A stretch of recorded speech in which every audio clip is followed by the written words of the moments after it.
On se trouve dans le deuxième chapitre des lois de l'idolâtrie.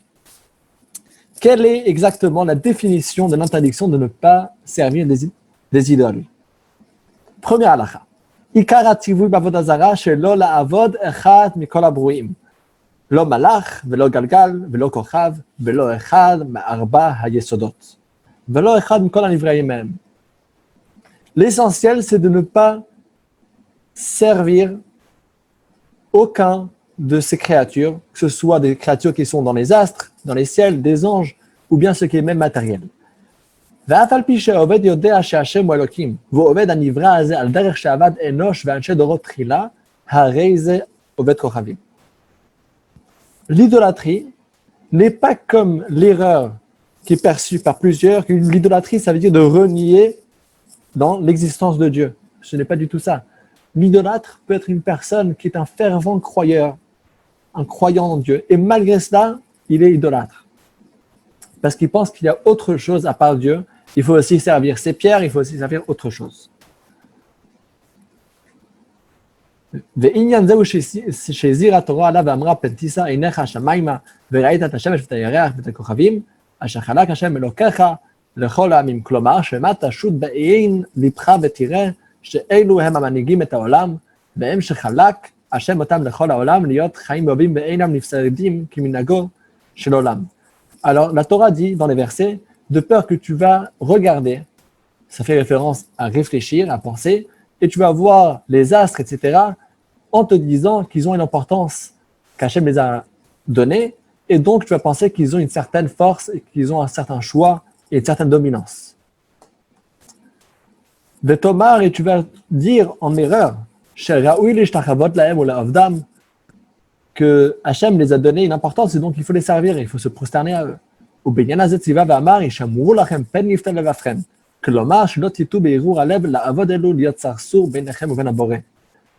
toutes ces choses-là ne sont pas des intervenants entre Hachem et nous, seulement, ce sont comme l'expression qui est ramenée dans la Gemara, Kegarzen beyad hachotzev.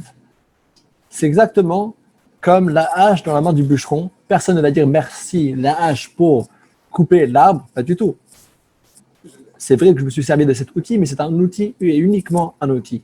Pareil, Hachem, il a aussi plusieurs astres avec des mazalot. Mais quand on souhaite, par exemple, mazal tov, que le mazal il soit bon, alors c'est pas qu'on est en train de prier et de demander que le mazal il soit bon.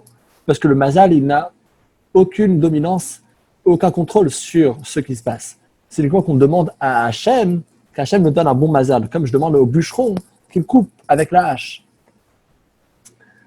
Et donc, l'essentiel de l'interdiction est de ne pas donner d'importance à des intermédiaires qui sont entre nous et Hachem. Ces intermédiaires-là, c'est uniquement comme la hache dans la main du bûcheron et donc aucune importance et pas besoin de les servir. Maintenant, une personne va dire, bon, pour la culture générale, je veux quand même découvrir que sont les différents enseignements, qu'est-ce qu'ils disent dans les autres religions. Est-ce que pour la culture générale, un juif, les juifs c'est le peuple du livre, alors pourquoi pas? Je n'y crois pas du tout, mais venons voir qu'est-ce qu'eux ont à dire. Alors le Rambam poursuit dans la deuxième halakha. Sfarim rabim chibru ovde kochavim babodata. Heyach ikar vodata umama aser umishpatea. Ils ont fait plusieurs livres, tous ces idolâtres. Comment les servir, etc. Tzivanu akadosh baruch hu shelo likrot batam asfarim klal belo ne'arer ba belo bedavar mitvarer. Hachem nous a demandé de ne pas lire aucun de ces livres et même pas d'y penser. Même de regarder une forme d'une idolâtrie, c'est aussi interdit. Chez Nehemar, et ça c'est écrit clairement dans le verset de la Torah, Altifnu el haelilim. Ne te tourne pas vers ces dieux. C'est-à-dire même pas dans la pensée et même pas avec la vue. Rien. ובעניין הזה נאמר פתדרוש לאלוקים לאמור אחי יעבדו שלא תשאל על הדרך עבודתה היי אחי אף על פי שאין אתה עובדה. Même si tu ne vas pas le servir, c'est juste pour une connaissance, pour voir peut-être c'est une belle idée, c'est un beau bâtiment, une belle statue, ça aussi c'est interdit. Et pourquoi Hachem nous a interdit cela? Le Rambam conclut avec la dernière phrase de la deuxième halakha, שדבר זה גורם לך להיפנות אחריה ולעשות כמו שהם עושים, שנאמר ועשה כן גם אני. Parce que finalement, nous sommes des êtres humains qui sont bien limités. En voyant différentes choses et en pensant à différentes idées, ça peut nous tenter et nous ramener dans le mauvais chemin. Alors, concrètement, qu'est-ce qu'on fait dans une ville qui est pleine avec des différents statuts? Est-ce qu'on a le droit de les voir? Est-ce qu'il faut fermer les yeux? Alors, le Shach, qui est un des grands commentaires dans la Halacha, il écrit qu'il faut faire la distinction entre, si la statue était édifiée pour la servir, en tant qu'idolâtrie, ben c'était juste pour décorer. Si c'était juste pour décorer, il n'y a pas de problème de la voir, toutes les villes sont pleines avec. Mais si c'est une statue qui représente l'idolâtrie, par exemple une croix, ou bien que c'était une statue d'une personne, mais qui était faite pour prosterner devant, c'était fait pour le servir, alors là, c'est interdit parce que là, c'est une vraie idolâtrie. Pour ajouter une petite parenthèse, il y a une Gemara qui est dans Masechet Kiddushin et qui est répétée dans quelques endroits, mais principalement là-bas, qui dit que généralement, Hachem ne punit pas pour les pensées. Hachem punit pour les actes, mais il ne punit pas pour les pensées. La Gemara fait la distinction. Hachem, il est miséricordieux et donc une bonne pensée, Hachem, il nous donne pour cela du crédit comme si on a déjà fait une bonne action.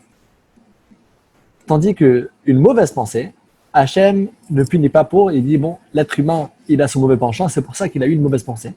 Il y a une seule exception, et c'est l'idolâtrie. Et si une personne a une mauvaise pensée pour l'idolâtrie, alors Hachem, il va le punir pour ça aussi. Alors, on va poursuivre la troisième halacha.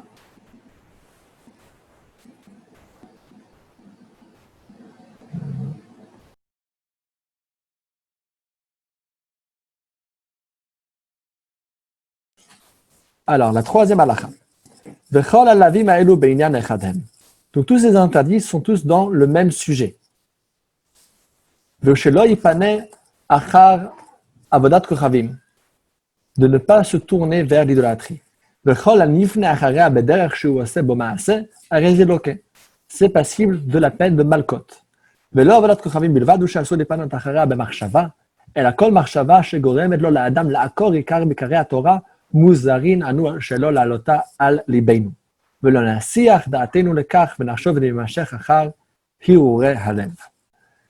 Alors, pas seulement les pensées qui sont contre l'idolâtrie, mais n'importe quelle pensée qui peut nous dévier d'Hachem, on a l'interdiction de ne pas y penser. Pourquoi pas? Réfléchir, de penser, c'est une bonne chose. Alors, pourquoi est-ce que Hachem, si Hachem il est vrai, alors pourquoi est-ce qu'Hachem craint que le juif va commencer à penser ailleurs? Finalement, il va revenir à la vérité. C'est-à-dire, c'est vraiment que je veux bloquer, c'est une dictature. Ne pense pas à rien d'autre, ne regarde pas sur les autres formes. De quoi est-ce que tu as peur, Hachem? Si tu es vrai et que tu es l'absolue vérité, alors il n'y a rien dans le monde qui pourra faire face à toi.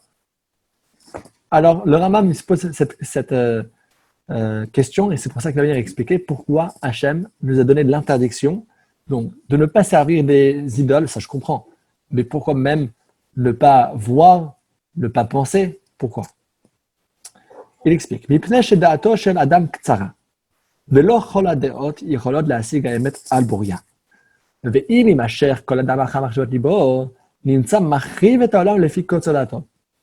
Parce que notre intellect est bien limité. Et donc, si on va se comporter uniquement en se basant sur la conclusion de notre dissertation, de ce qu'on a compris, alors le monde sera détruit. Keitzad, comment est-ce que le monde sera détruit? פעמים יתור אחר עבודת כוכבים, ופעמים יחשוב בייחוד הבורא, שמה הוא, שמה אינו, ומה למעלה, ומה למטה, מה לפנים, מה לאחור. Il va réfléchir sur Hachem. Des fois, il va dire, bon, Hachem est vrai. Après, il aura une question. Ah, tant que je n'ai pas trouvé la réponse, Hachem n'est pas vrai. Peut-être Hachem, il est seulement en haut. Peut-être Hachem est seulement en bas. Des fois, il aura les mêmes pensées par rapport à la prophétie. Pa'amim, banevoua. Shema yemet, shema yeina. Pa'amim batorah, shema ina shamaim, shema ina. ואינו יודע המידות שידון בהן עד שידע האמת על בוריה ונמצא לידי מינות. Jusqu'à ce qu'il va comprendre, il va chaque fois se comporter selon ses propres conclusions, et c'est un grand problème. Pourquoi? Parce que si on avait l'esprit d'Hachem, on aurait compris les choses de façon illimitée, voilà, il n'y aurait aucun problème. De toute façon, je peux te faire confiance, je peux tout comprendre et tu vas arriver à la conclusion de la vérité. Mais puisque ça prend beaucoup de réflexion et qu'on est tellement limité, alors c'est pour ça qu'Hachem a dit, ayez une base qui est forte et après dessus, vous pourrez réfléchir, mais en restant sur cette base. On a vu dans le premier chapitre, donc un chapitre qui était hier, que par rapport à Avraham Avinu, il a grandi dans un environnement qui était très hostile, qui était idolâtre, et ça a pris beaucoup de réflexion jusqu'à ce que Avraham Avinu il a découvert qu'il y avait Hachem. Donc on voit que c'est une chose qui demande beaucoup de pensée, beaucoup de travail, et c'est pour ça que si on va dire, c'est quoi, réfléchis, va voir dans les autres livres de l'idolâtrie, alors finalement, on va se perdre et on va se dévier. Il faut bien avoir une base. Il y a des bases de la morale. Par exemple, une personne ne peut pas commencer à se dire, venez, on va commencer à réfléchir, est-ce que peut-être c'est une bonne chose de tuer des gens?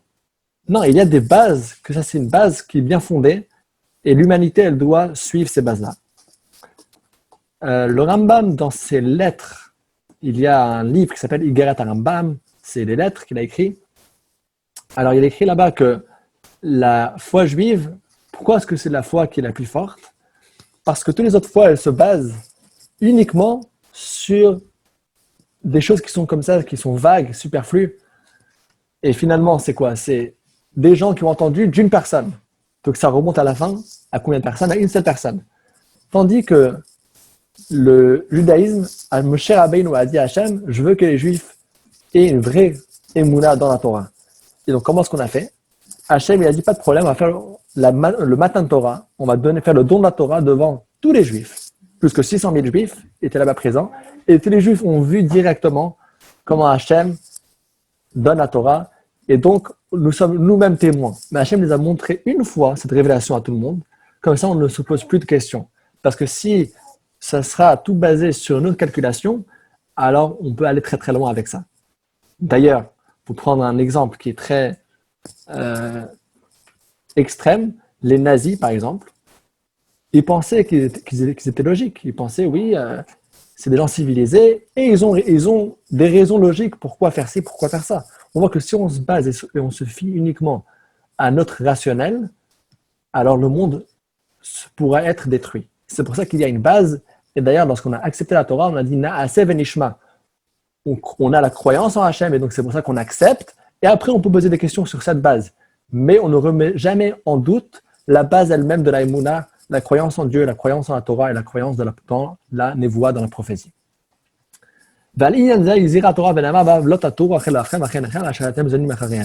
כלומר, לא יימשך כל אחד מקיים אחת דעתו הקצרה וידבר מה שמחשבתו מעסק את האמת. כך אמרו חכמים, אחרי לבבכם זו מינות, ואחרי עיניכם זו זנות. ולאו זה אף על פי שהוא גורם לאדם לתורדו מן העולם הבא, אין בו מלכות. Alors, où est-ce que c'est écrit cet interdit?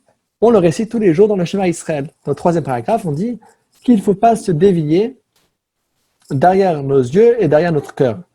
Alors, nos yeux et notre cœur, à quoi est-ce que ça fait référence? Alors, les yeux, c'est les relations qui ne sont pas permises, et derrière le cœur, ce sont les interdits de l'idolâtrie. מצוות עבודת כוכבים שכנגד מצוות כולני, שנה וכי תשקעו ולא תעשו את כל מצוות וגומר. והשמואל למדו של עבודת כוכבים הכתוב מדבר. למדת שכל המודה בעבודת כוכבים כופר בכל התורה כולה, ובכל הנביאים, ובכל מה שנצטוו הנביאים מאדם עד סוף העולם, שנאמר מן היום, אשר ציווה השם והלאה לדורותיכם. וכל הכופר בעבודת כוכבים מודה בכל התורה כולה. Et donc, ce qu'il dit ici pour l'instant, c'est que l'idolâtrie, elle fait le poids contre toute la Torah. Celui qui ne va pas servir d'idolâtrie, c'est comme s'il a respecté la Torah, et celui qui va la transgresser et qui va faire l'idolâtrie, c'est comme s'il renie dans tous les Nevi'im, dans toute la Torah, donc c'est l'essentiel de toutes les mitzvot parce que c'est la base de tout. Si je ne crois pas en Dieu, il n'y a pas de mitzvah. Maintenant, qu'est-ce qui se passe si un juif, il veut tout rejeter et il veut servir l'idolâtrie? Israël שעבד עבודת כוכבים, הרי הוא כעובד כוכבים לכל דבריו. ואין לו כישראל שעובר עבירה שיש בה סקילה. מומר לעבודת כוכבים, הרי הוא מומר לכל התורה כולה, וכן המינים ישראל האלם כישראל לדבר מן הדברים, אין מקבלים אותם בתשובה לעולם, שנאמר כל הבאר לא ישובון וישיגו אורחות חיים. המינים המתרים אחר מחשבות ליבם בסכלות בדברים שאמרנו, עד שנמצאו עוברים על גופי תורה להכעיס בשעת נפש ביד רמה, ואומרים שאין בזה עוון, ועשו ספרים מהם להשיב עליהם תשובה כלל שנאמר ועל תקרא אל פתח ביתה. Alors, un juif qui sert l'idolâtrie, bien sûr, c'est pas un juif qui a fait une fois par contrainte de force, c'est un juif qui le fait de sa propre volonté. Par exemple, il y avait les maranes, donc c'était en Espagne, c'était contre leur gré. Est-ce que c'était permis ou pas? Est-ce qu'il fallait mieux qu'ils s'enfuient? Ça, c'est une autre question. Mais l'idolâtrie qu'ils ont fait, c'était contre leur gré. Mais on parle ici d'un juif qui fait de son plein gré. Il va servir l'idolâtrie. Alors, ce juif-là qui le fait, alors il est considéré comme un idolâtre par rapport à tous les halakhot. Tellement c'est grave, parce que ce juif-là, il s'est exclu de la judaïcité. Et pour faire tchouva, ça serait vraiment difficile, parce qu'il a rejeté toute la Torah. Et donc, c'est pour ça que la tchouva, pour lui, elle est très, très difficile. Kol avodat kravim shema yemet. Avavi shelo avada. הרי זה מחרב ומקדב את השם הבורא הנכבד והנורא. ואחד עובד על הכוכבים ואחד המגדל את השם, שנאמר בנפש שתעשה ביד רמה מן האזרח מנגר, את השם ומקדף, לפיכך תולין עובד על עבודת הכוכבים כמו שתולין את המקדף, ושניהם נסכלים, מפני זה כללתי דין המקדף ולכת עבודת הכוכבים, שניהם כופרים בעיקרם. Alors, il y a deux interdits qui sont très similaires, et ce sont le avodah zara et l'insulte contre Hachem. D'insulter Hachem, et l'idolâtrie, les deux sont des avérotes très graves qui sont passibles de la peine capitale, parce que c'est renier Hachem lui-même et insulter Hachem lui-même. ואלו המדינה המגדף. אלו המגדף חייב סקילה עד שיפרש את השם המיוחד של ארבע אותיות שהוא א' ד' נ' י'. ואיך אותו בשם לשמות שנמחקים כגון שנאמר ונוקב. Et donc il dit ici, quelles sont les lois de celui qui insulte Hachem? C'est qu'il dit le nom d'Hachem lui-même et qu'il insulte. Donc le Shem, qu'on dit Adoshem, il dit le vrai nom et il insulte Hachem avec ça. Shem Hachem. Hachem Yuchad, Chayev Skila Shachar Kinoim Be'azara, Ishmish Mefaresh, Chayev El Hachem Yud Kevavke, Benemash Hashnem Oniskal. Alors il dit qu'il y a une discussion, est-ce que celui qui insulte Hachem avec le nom de Adoshem aussi il est passible de la punition, parce que c'est la même gravité, ou bien c'est juste le nom de Yud Kevavke? Et le rabbin me dit que lui pense que les deux, parce que les deux font référence à Hachem. Malheureusement, j'ai entendu que récemment, il y avait un film qui était sorti dans lequel il y a des gens qui se moquent de la Torah et ils maudissent Hachem avec le nom d'Hachem. Donc, c'est un film qui était tout récent, mais qui illustre que la halakha qui était écrit, ça ne parle pas juste des gens qui étaient il y a des milliers d'années, mais il y a encore des fous aujourd'hui qui ont ces mêmes idées folles. Alors, numéro 8. Azara שמקדף מניין שנאמר אלוקים לא תקלל לכל יום היום בודקים את העדים בכינויים יקי יוסה את יוסה. נגמר הדין ומציעים את כל העדים אדם לחוץ ושואלים את הקדוש בעדים ואומרים לו אמור מה שמעת בפירוש. Donc si on vient dans le Beddin, qu'on raconte qu'on a entendu une personne qui insulte Hachem, alors dans les témoignages il faut bien raconter tout le fil des choses avec l'histoire. Mais quand on raconte, on dit Yake Yose et Yose. On ne veut pas dire le nom d'Hachem lui-même. Donc c'est pour ça qu'on dit Yose, Yose. C'est pour faire référence comme si on parle d'Hachem mais sans mentionner le nom d'Hachem, parce qu'on ne veut pas parler et répéter le nom d'Hachem en vain, mais d'autre part, dans le tribunal, il faut bien parler de tous les détails, il faut bien raconter l'histoire comme elle était. C'est pour ça que si on raconte l'histoire dans le tribunal rabbinique, on va dire ça avec le nom-code de Yosef.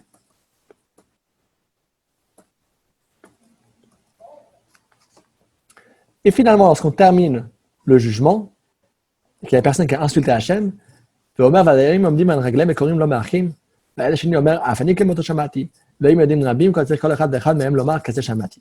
Quand on termine le jugement, il faut bien que les témoins ils disent au moins une fois clairement, on a entendu, et là ils répètent la phrase exacte qu'il a dit, je maudis, etc., avec le nom de Hachem. Et lorsqu'on entend ça, tous ceux qui sont présents, ils doivent déchirer leurs vêtements, parce que c'est un deuil d'entendre qu'il y a un être humain, une créature d'Hachem, qui se retourne comme ça contre Hachem. מגדף שחזה בו בתוך כדי דיבור אינו כלום, אלא כן שגידף בעדים נסכל. ושגידף את השם בשם מאות כוכבים, קנאים פוגעים בו והורגים אותו, ואם לא הרגו, קנאים בא לבית דין, אלו נסכל על שברך בשם לשמות המיוחדים. Alors, il y a plusieurs choses que lorsqu'on dit, on peut faire marche arrière dans Torah Kedei Dibour. Torah Kedei Dibour veut dire le temps de dire l'expression Shalom Alecha Rabbi, je te dis bonjour mon Rav. Donc, c'est quelques secondes.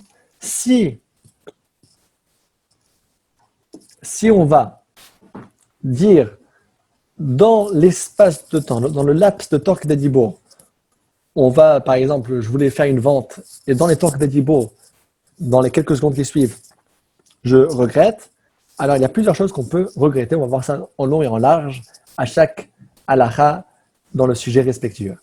Par contre, ici, celui qui insulte Hachem, même si c'était Torah Kedei Dibour, c'était tout de suite après, il a dit qu'il regrette et qu'il reprend ses paroles, il a insulté Hachem. Ce n'est pas une chose qui vient à la légère. Acheter, vendre, c'est des choses qui viennent comme ça, qui passent comme ça, mais pas ça. Insulter Hachem, c'est une chose que si c'était dit, il est passible de la punition, même s'il a regretté dans les secondes qui suivent.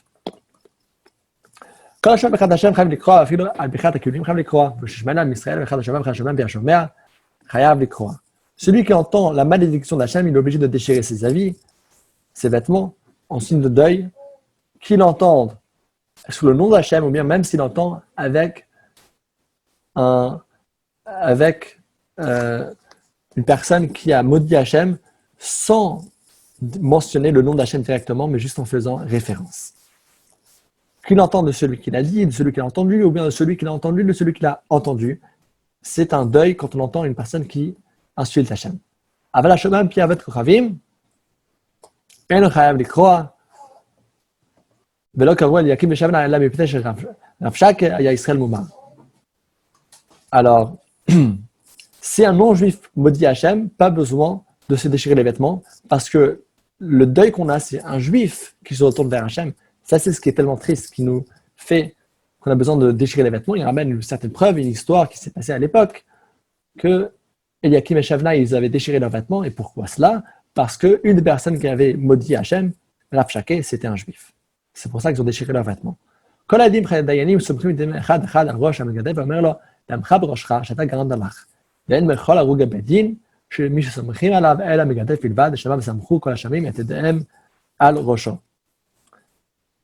Alors, ce qui est dit ici, c'est que les témoins et tous ceux qui sont présents dans le Bedin, ils doivent placer leurs mains sur celui qui a insulté Hachem et le dire que c'est de ta faute maintenant que tu seras passible de la peine parce qu'il ne fallait pas maudire Hachem.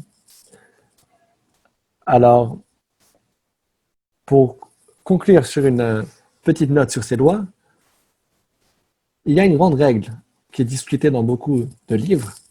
Est-ce que les punitions de la Torah, c'est parce qu'Hachem il veut nous punir pour quelque chose qu'on a fait, comme un père qui punit son enfant pour l'éduquer? Bien sûr, ça aussi c'est pour l'amour, mais ou bien c'est plus profond. Les punitions ne sont pas juste données comme des punitions, mais c'est principalement une conséquence. Parce que Hachem a créé le monde dans un certain système, et il a dit, cette machine-là, elle marche comme ça. Si on va faire autrement, la machine, elle ne fonctionnera pas. C'est une conséquence. Ce n'est pas une punition qu'on donne. C'est la conséquence directe de nos actes. Alors, c'est exactement l'idée qui est expliquée ici. Celui qui se retourne contre Hachem, de façon si grave comme l'idolâtrie, ou comme insulter Hachem, alors il n'a plus de vie. Pourquoi? Ce n'est pas qu'on veut le punir, mais c'est simplement parce que la source de la vie est Dieu lui-même. Alors celui qui se retourne contre Dieu, il est en train de couper la branche sur laquelle il est assis. Et donc il est en train de couper la source de sa vie. Alors là, on apprend comment il faut vraiment s'attacher avec Hachem. Et c'est écrit Vatem advekim b'Hachem elokechem chaim kulchem hayom, que lorsqu'on est attaché avec Hachem, c'est là qu'on a la vie.